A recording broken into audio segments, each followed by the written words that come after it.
What's up, y'all? Today we're making a simple jig for the table saw. Now, typically you would use a joiner for this process, but if you're limited to space or even money, this is a good alternative for that.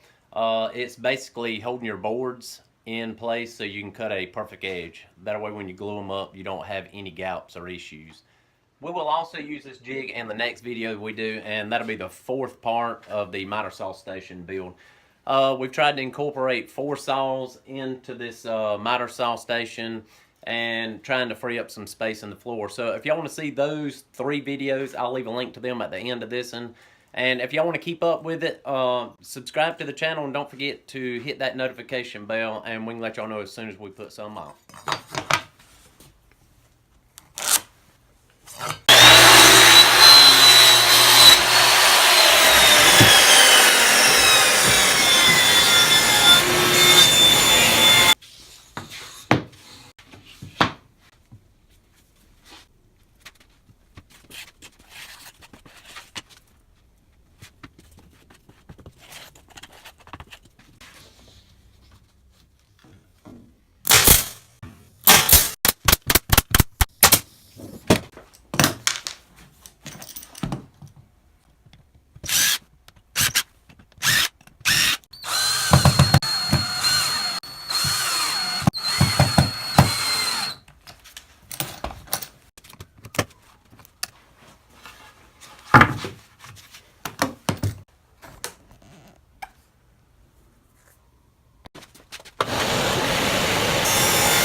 So here's a look at 2 boards that we ran through the table saw with a jig, and also 2 boards that we had before we ran them through the jig, and you can see the difference and the gap that is in between them.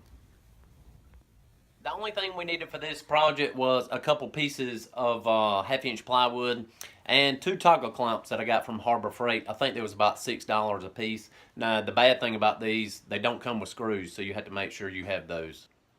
And if y'all want to follow the progress on the miter saw station, go ahead and hit the subscribe button and the notification bell so we can let y'all know when we put one out. I will say, hopefully in the next few weeks, we're going to be putting in over 20 drawers on it to try to help organize some more stuff in the shop. Thank y'all for watching.